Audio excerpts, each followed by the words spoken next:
on road traffic. Sorry, the previous Cambridge regional model, because we didn't really have models for anywhere out for Fenland, for example, or for Hunts. So we're building a whole area model this time around. But that will include, so we've looked at work in London, looking at the London model in terms of that model's public transport and train use and underground use, bus use, and we looked at models in York as well. And we're looking to fully integrate that. The last question about access to data, what we're looking to do with partners is eventually build a cloud-based data layer where the data is more accessible and more reusable compared to the data just sitting in a model. We will bring that forward as a separate proposal, though, rather than attempt to deliver that within the modelling work, purely because the modelling sits on a critical path, as I said, for a whole range of projects. And I don't want to delay the modelling for the sake of doing quite a complicated IT cloud-based computing project. So we will deal with that separately in terms of the wider sharing of data and wider accessibility. Thank you, Michael. Are we still called? Yeah, okay, fine.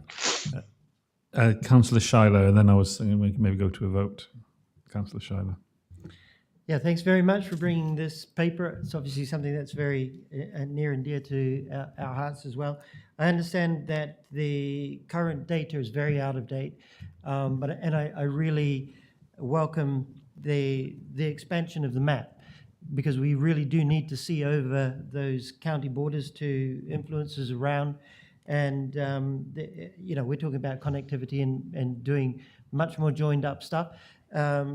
Previously on this committee, I noticed there was talk of Wisbeach Rail. There's something that I'm really interested in, and so again, the fact that we can take rail into account, and also getting rail freight, which is on page 64, was also something that we should be able to model. So I very much welcome the report. Thank you very much. Thank you. Right. So the recommendation for this was the committee is invited to recommend to the Combined Authority Board, to agree the change in delivery for a new transport model, with Cambridge County Council being commissioned to lead the delivery of the model on behalf of all partners, and then also recommend the changes to the spending objectives for the initial transport model budget. Previously approved budget will now be committed to modelling activities of 1, collection of data to populate current and future transport models, and then the preparation of a full business case for the design and build of a new transport model. And part C is to note the future arrangements for the review of the model, full business case, and sign off of MTFP funds subject to approval at a future date. For all those in favour? Unanimous again. You've obviously convinced us all, Michael. There's more fun to be had, I'm sure. Thank you again. Thank you, Chair. So we're now going to move on to a place I was there only this week, the King's Dyke Levelling Crossing closure. Anna Graham, if you'd like to come back. Item 2.6.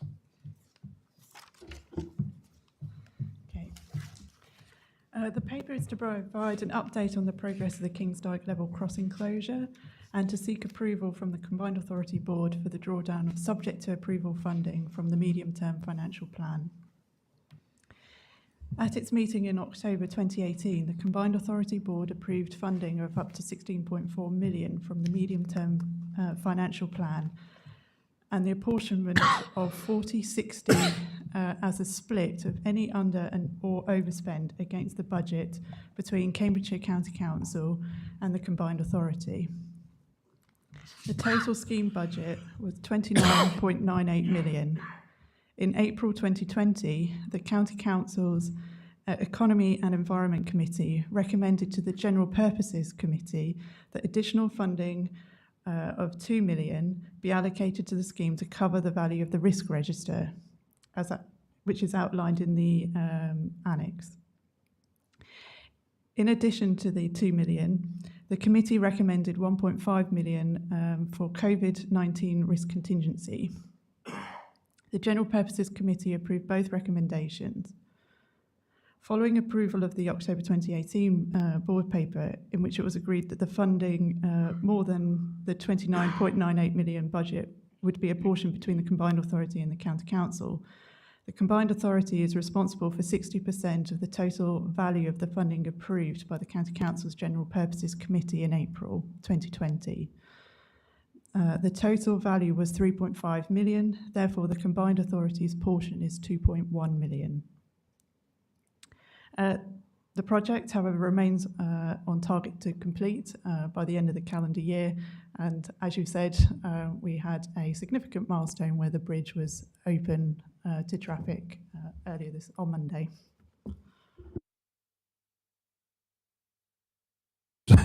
Sorry, miles away. I was just thinking about Monday. Councillor Bowden. Thank you very much indeed, Mayor, and thank you for attending this week the opening of the bridge, the formal opening of the bridge. I'm afraid you were a bit late, however, Mayor. You were about 50 years later than might have been hoped for, because it was Ralph Butcher, after whom the bridge has been named, the Ralph Butcher Causeway. Yeah. Ralph Butcher, when he was a councillor in the Whittlesea Urban District Council, that is before local government reorganisation, which came in 1974, he started the campaign in the early 70s. And he carried on that campaign until he left the County Council and Town Council in 2017. And it's a great shame that he wasn't able to be present earlier this week because of ill health at the opening of the bridge, which he'd done so much to get built. I'm a little bit puzzled by the numbers here. I understand the numbers. I can see exactly where they've come from. It's very clearly laid out. I'm able to add up and multiply, and I can see that we're talking about 1.5 million COVID risk contingency, the 2 million value of the 2020 risk register, coming to the 3.5 million, of which 60% is 2.1 million. Fully understand that. What I don't understand is why we're paying it, and why this money is being asked for, rather. And the reason is, are we saying that the 29.98 million cost which we had got in the budget has overrun by, coincidentally, exactly the 3.5 million, which happens to be the sum of these two contingencies? I'm just not given any reason why this particular amount of money is being asked for authority at this particular time. Now, we know that there are issues to do with Star Pit, and there are matters to do with cost, which are quite significant, which are yet to be sorted out between ourselves, or between County Council and the County Council's contractor about some costs to do with Star Pit. And I'm assuming all of those are aside from this, that they're nothing to do with this at all. But it just strikes me as being more than just coincidental that we're being asked to approve a cost overrun which exactly equals the amount of the two contingencies. And that looks so coincidental as to look as though it may not be coincidental at all. So are we saying the 29.98 million has, or is expected to overspend by the 3.5 million? And if so, isn't that surprising given how quickly this has been able to be done before it was anticipated? We've had far fewer delays than we originally allowed for to do with bad weather over the course of the last 18 months. We've been very fortunate as far as the weather is concerned and weather delays. And whilst there is one other matter which I just talked about, which is quite separate from this, I'm just surprised that we should be being told now, or I'm inferring, that we're now talking about a 3.5 million overspend of the 29.98, and that just happens to be the sum of those two contingencies. I'll come back to Anna. Do you want to explain it? Anna, does that help, Councillor Bowden? Okay, just to clarify, when the County Council drew down that 3.5 million, the Combined Authority was then automatically liable for their portion of that 3.5 million, and it should have perhaps been drawn down earlier to cover our liability. And as we're progressing, so I've asked for the total liability amount, although not necessarily all risks have been realised on that risk register. So there may be when it comes to final account an adjustment, so it might not be the full 3.5 million that will be spent. I have to admit, I do find this rather unsatisfactory. we're being asked, the County Council is contracted by us to carry out this work, and they are asking us to make payment for something which may or may not be required, and they're not giving us numbers to be able to justify it. I find that unsatisfactory, to be quite honest. I fully accept that we've got to pay 60% of any amount which there may be over and above the 29.98 million cost which is originally budgeted for. No problem at all with that, but we're not being told that that is the case.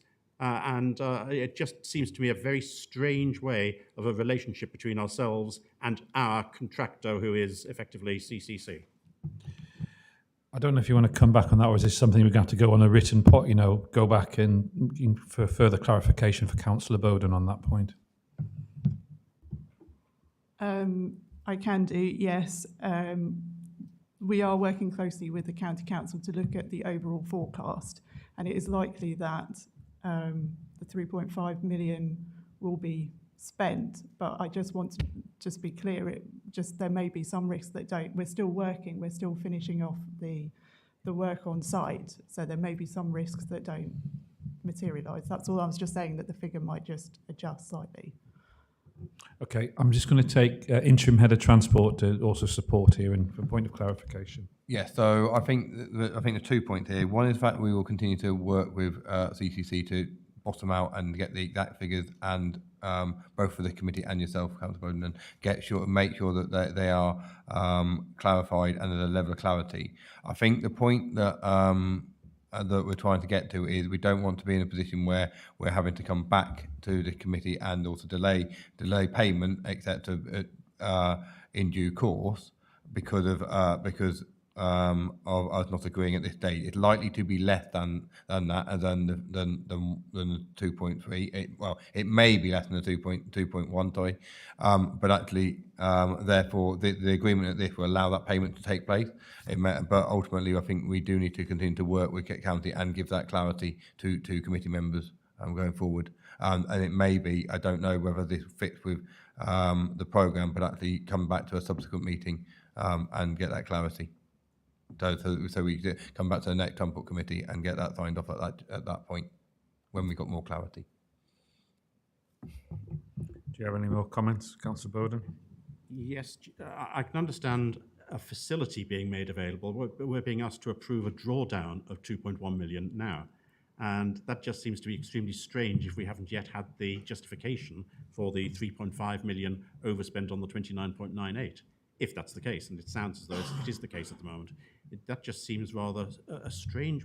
I'm not accusing anyone of doing anything improper, let me emphasise that. It just seems strange that we're being asked to approve a drawdown of something which hasn't actually been quantified yet.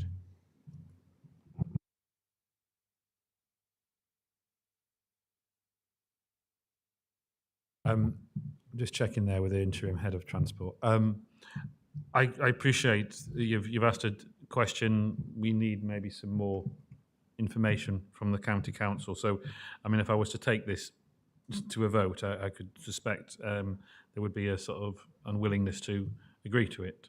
So we can... I don't want to cause unnecessary difficulties. It's just that it just seems extreme. We're doing this based on spending money which were put in as contingencies. And it was perfectly appropriate to put those in as contingencies. Now we're saying the amount which we're expected to pay is exactly the sum of those contingencies. It just doesn't make a great deal of sense. And I haven't actually seen or heard, and Councillor MacDonald's been involved in some of this as well until his change of portfolio. I don't think we were aware of any significant overspend on the 29.98 million that either County Council officer members or Fenland members have been made aware of up until this paper. And this paper is the first suggestion that the 29.98 million may be being overspent. I'm not saying it hasn't been, far from it, but we've had no confirmation and information about that either at county level for members nor at Fenland level for members. I've had reassurance from Tim that he will bring a paper back on this detail itemised to the next Transport and Infrastructure Committee meeting in September. So I would suggest that we, having had some discussion, we don't move to a vote on this. We take it off. Sorry, I can also come to Councillor MacDonald. Yes, thanks, Mayor. So both Chris and I were involved very closely for 12 months in the management of the project.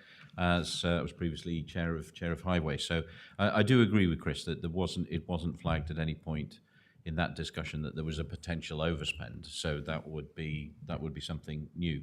I suspect that all we need here from Tim is clarification that there isn't double counting. So I think if you can bring that back in September and identify that, I think that would suffice, Chris. Tim. Okay.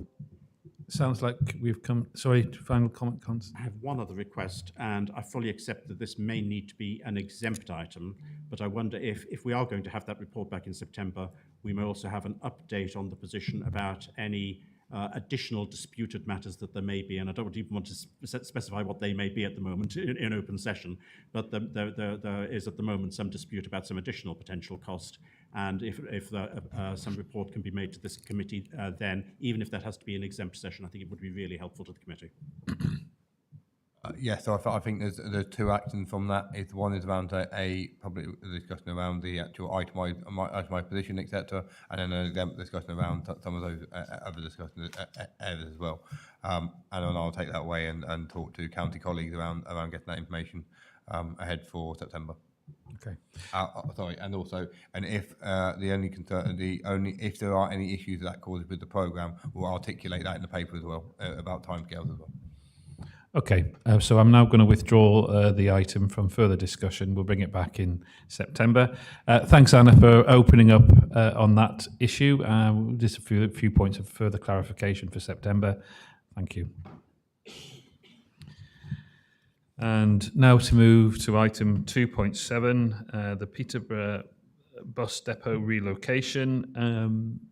Are you doing this? Is Oliver? I haven't got Oliver online at the moment. So before Oliver comes on, members, I wish to make you aware of a procedural amendment to recommendation C. It should in fact read, recommend the Combined Authority Board agree to release £40,000 of revenue funding to progress this project in a timely manner. I would now ask Oliver Howarth to introduce the report if he was here, but he isn't at the moment. Sorry, so it's the last one, isn't it? So I do apologise we didn't take it. We'll do the next one and then... Oh, sorry. I'll tell you what we'll do. Whilst we're trying to get hold of Oliver, sorry, if we can just jump to 2.8. In the meantime, IT, sorry, are we going to try and get Oliver for the next item, and we'll go to yourself, Emma. Sorry, to jump around, we're going to go to A141 St Ives improvements. And I can see, Emma, you are going to introduce this report. So this is item 2.8, and then hopefully we'll go back to, we can send some messages to Oliver, then we'll get back to that. Emma, over to you. Hi, everyone. The Combined Authority Committee is recommended to note the progress on the A141 St Ives Improvement Scheme, approve the release of £6 million funding for the delivery of the outline business case, and C, delegate authority to the Interim Head of Transport and Chief Finance Officer to enter into a grant funding agreement with Cambridgshire County Council in relation to the A141 and St Ives improvements. Previously, a number of studies have been undertaken to look at the A141 Huntingdon and St Ives to consider the capacity challenges in the area. Following these projects, the A141 and St Ives strategic outline business case was developed and presented to board in January 2022. Approval was given for the next stage of the study to develop cost programme proposal for the outline business case with CCC. A key early stage of this OBC is to check and reconfirm the outcomes of the SOBC, particularly for the project in context of updated guidance and the future schemes we assess. Following this, any implications of the work can be established and the scheme can move forward to the OBC process. The initial expectation is that the work will cost £6 million and will be completed across the two financial years, 2022-23 and 2023-24. The resource required from the County Council's teams to support the delivery are being assessed and engaged so they will be available to meet the demands of the scheme when required. CCC and the Combined Authority will look to minimise cost and maximise efficiencies wherever possible to reduce the burden on budgets. This will be kept under constant review and reinvested within the programme, especially when further information becomes available. An update will be provided in a timely manner. Thank you. Thank you. Was this one also, we were talking about we did the questions, it was regard to this as well at the start. Okay, fine. Anyone want to ask any particular questions about the A141 St Ives? Councillor Davenport-Ray. Thank you. This project is obviously very important to Huntingdonshire, and especially in order for us to support a development area that we have not been able to access before because of the transport limitations of that part of Huntingdonshire. And I can see from the report that this process has been carrying on for several years in different vises in different projects. When I look at the report today, so you've mentioned building work in 2022, 23, and 23, 24. And then in the financial implications, quite a significant cost in 24, 25. I'm just curious if you can give us more of an estimate on the timescale for this project, as it has such a big knock-on impact to development in Huntingdonshire.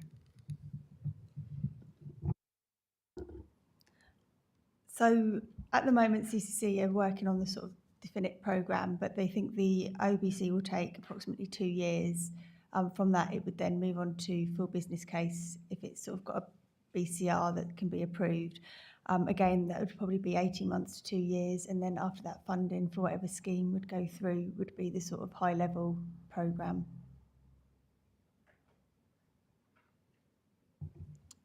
Any other questions? Oh, sorry, Councillor MacDonald. Just a quick comment. So the previous item, or previous two items, was transport modelling. I assume Oliver's going to tell us that all the transport modelling is going to be used as part of what's going to be quite a lot of expenditure on this. You said Oliver. Oliver's a bus. Do you mean Michael? Michael is no longer with us at the moment, but I would have assumed. And Emma, do you want to come and answer that, maybe? No. Over to you, Emma. So I think in terms of deadlines, we can't use the model that Mike's looking at just due to when the data would be collected. So we plan to use the CSRM with County Council to progress the model through. Saying that, any data we do collect, we will work with Mike Soper to make sure it can be used in the traffic model data. You want to come back, Councillor Davenport, right? I do, but actually on something slightly different. This report represents a type of report that comes before this committee and the board very often. And I'm very happy to see the section included in the report, environmental and climate implications. Yeah. However, not just in this report, in many I've seen, I do not find the implications that are listed to be very robust. We're talking about a project that's creating new roads, that's building in cement, and would have a significant carbon budget. And I'm surprised to see in reports no mention of this impact and how that impact might be offset or otherwise dealt with. So as decision makers, we're being asked to make decisions on spending that has a significant carbon implication that is not put forward to us when making that decision. So I recognize that this is quite a new addition to officer reports for the Combined Authority, and I'm wondering if there's some provision that can be made to assist officers in identifying what the environmental and climate impacts are of the projects they're putting forward, to assist decision makers in essentially approving carbon spending, not just finance spending, but carbon spending. Thank you. Yeah, and I think it's a good point, to be honest.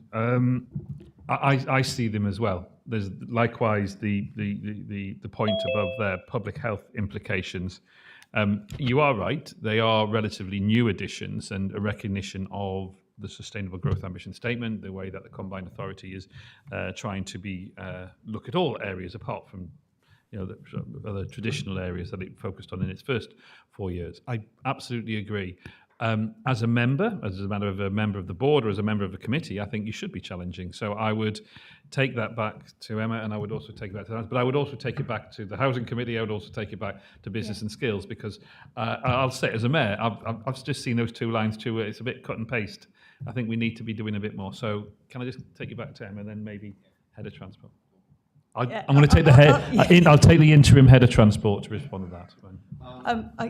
I could do it for this project because the policy's changed whilst we were doing the SOBC. Unfortunately, we've not got all the detailed figures that we could probably put in to then go into the OBC. one thing to highlight is that we will be revisiting the 3 bypass options we looked at. And one comment I got from when I took the SABC was we need to look at an option without the bypass. So we will be revisiting the option appraisal report that we did at the start to see actually what other options do we need to bring forward, and assessing all of them in the OBC. And then we would have more information on the carbon to then sort of populate the report. And I'll Challenge to you, Tim. Yes, and just my more sort of a general point around the papers. That actually, I think we as a team, but actually need to reflect that actually those two parts of the paper will be different depending on what type of thing we're bringing forward. So if we're doing a strategy, that we would hope that the environment thing would be included within that strategy, etc. So we just need to point you to that point. If you're doing a business case, well, actually we need to point you to that it will be assessed through this process. So it might not necessarily have a lot of detail in here, but we need to point you then to the right part of the appendix, etc. going forward to and we need to recognise that as a team to go, it is included, but it will be in this part of the business case, we'll assess it through this part, etc. So to allow you as a reader to look at that. Thank you.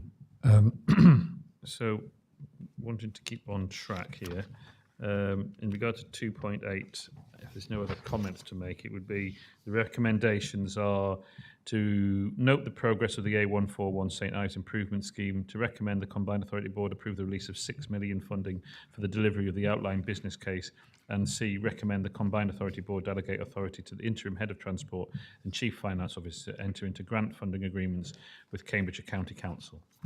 For those in favour? Unanimous. Okay, thank you. Thank you, Emma. Now, Oliver, can you base Huntingdon calling Oliver? All right, good. Hi there. Oh, 2.7, Oliver. You are down to, thanks, nice to see you anyway. Right. But just before I go, I just want to reiterate the point I made before. Procedural amendment to recommendation C. It should in fact read, recommend the Combined Authority Board agree to release 40,000 of revenue funding to progress this project in a timely manner. Could you now introduce the report, Oliver? Thank you. My apologies to everybody, first of all. I've just got in from the doctors. But yes. Anyway, right, yes. So the object of this project is to deliver an evaluation paper for a new bus depot facility for Peterborough-based bus services. The report will consider how best to finance, acquire, build and maintain the bus garage that has the potential to be multi-operator with capacity to expand, if necessary, at a later date to meet future market demands. The existing bus depots in Peterborough are inadequate. We need to do something about it. We can't put electric buses into Peterborough without a proper depot. So this stage of work is anticipated to equate to a maximum cost of £40,000. But one of the tasks of the report will be best ways to finance land acquisition, where ownership will sit, and ongoing financial implications of the operation. So it's an investigation into the financial possibilities and hence de-risking any wider follow-up report. And as you said at the beginning, Mayor, this report basically asks for the drawdown of £40,000. Okay, short and sweet. Okay, well, it is what it is. Questions, Councillor Bowden. Thank you, Mayor. First of all, I've got to apologise. I'm going to have to leave in the next few minutes, which may be just as well before the vote on this matter. Although, of course, Councillor Fitzgerald could have completely counted on my support, of course. But I do have two questions. The first is, I read this with some degree of dissatisfaction, because it's so easy just to spend another £40,000 on getting some external report brought in by people from the outside. I personally would have thought that within the CPCA and within PCC, there is sufficient knowledge and experience to have done quite a bit of this work internally without having to get the whole lot done externally at a cost of £40,000. I'm just a bit... I know it's the normal local government way of doing things, but that's why things end up costing so much more when they go through local or central government, as opposed to when it's being done directly by the private sector.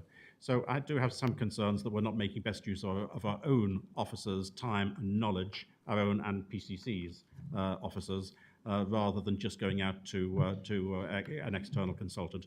My second question would be, may I just ask why this is coming out of a revenue budget? If it is very clearly for a capital project, can't this part of it also be capitalised and be part of our capital programme, where we've got a lot more funds than on the revenue side?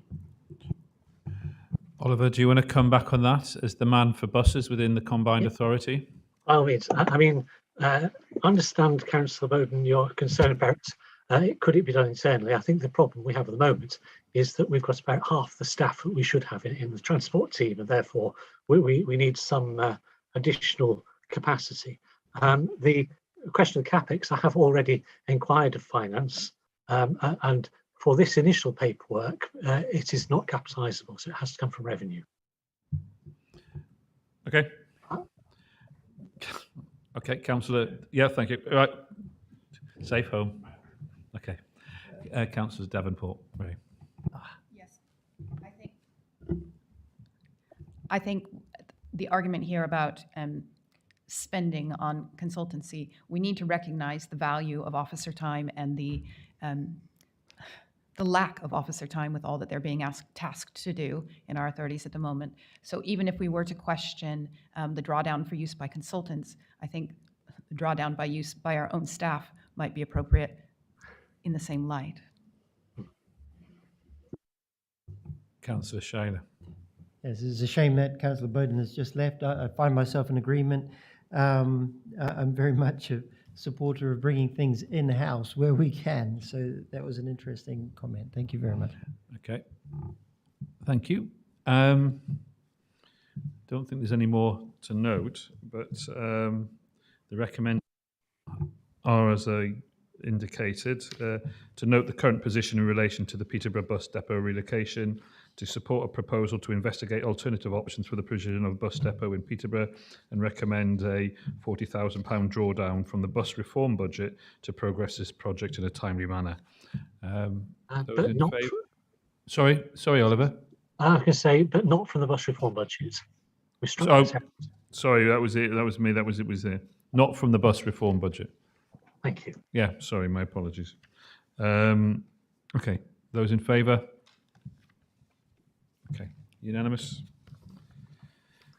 So finally, and sorry to go a little bit over, item 2.9 is the performance and finance report. And that's Nathan, who has to always wait. But Nathan, nice to see you. Could you introduce the report and take us through the performance side before we hand over to Lynn for the finance elements? Yeah, thank you, Mayor, and good morning, everyone. So this is item 2.9, a regular item to note the performance and finance report. So Appendix 1 of the report offers an overview on our transport programme, including the current reg statuses. So as you'll see, there are 20 live transport projects. Of these, 6 are green, 12 are amber, and 2 are red. The movement of some of the projects to amber reflects reporting changes over the past few months, where the programme office, working with project managers across our region, have implemented new highlight report processes and RAG guidance to combat optimism bias. Project RAG ratings are now measured for both performance and financial progress, and are now assessed on the deliverability of the full project rather than just the project stage. A monthly meeting between the programme office, finance manager, and each project manager has also been introduced, where the RAG rating is reviewed. Regarding performance metrics, we're looking to bring forward to Transport Committee in the coming months new performance indicators based upon the Sustainable Growth Ambition Statement and also the Local Transport and Connectivity Plan. But for now, we continue to include the graphs on GVA, housing and jobs. So that's everything from me. Thank you for your time. I'll hand over to our Transport Finance Manager, Lynn Farrow. Good afternoon. Thank you. I'm presenting the financial position for the authority, and this is for the period up to the end of May 2022, so it's just the first 2 months of the year. The first table shows the revenue budget, and we have an approved revenue budget of 14.6 million. And we also have a budget that's subject to approval by the board of 0.9 million in addition to that. The only variance we're showing at this stage is on Sawston Station contribution. and that is subject to approval budget. There's a 16k underspend, so that's the full amount for that project. We haven't been successful in securing funding at the moment for that project, so at this present time the project will not continue. So we're showing sort of £16,000 underspend on that one. The rest of the revenue budget at the moment we're expecting to spend to budget for everything else. On the capital side, we have a budget of 50.5 million approved and 45 or 46 million rounded up subject to approval budget. So in total a budget of 96.5 million. We're showing an underspend on the approved budget at this point in time of 8 million.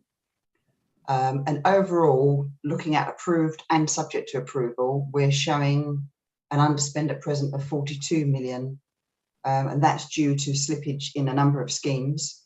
So the A10, at the moment, we've had a bit of a sort of a slow start on the A10. So now we've issued the letter of intent. The work is starting to progress with that. But a lot of that work will actually slip into the following year. So we're expecting only spend of around 1 million out of the 4 million budget available for this year will fall into this current year. The rest will slip into the following year. Soham Station, that project, as we heard earlier, was delivered ahead of schedule. And the budget at the moment includes some elements of risk and contingency. And we're assuming at some point we may need to make use of that budget. But some of that will be an underspend. There will be some budget available. For Coldham's Lane, that project is currently on hold at the committee's request because funding is being looked at and also options, potential options. So at the moment, we're not likely to spend that budget this year. For Neen Parkway Junction 15, it's anticipated that around 0.9 million of the budget will be spent in the following year. There's been a slight slippage in the scheme, and the final phase of the construction and the landscaping works are expected to take place earlier in the following year rather than in this year. For Wiz Beach Access Strategy, we've got an underspend forecast. There have been delays to sort of land transfers on that one. There have been some issues around that. So that's caused a bit of slippage as well into the following year. For March Junction improvements, we've got a small underspend against the approved budget is forecast.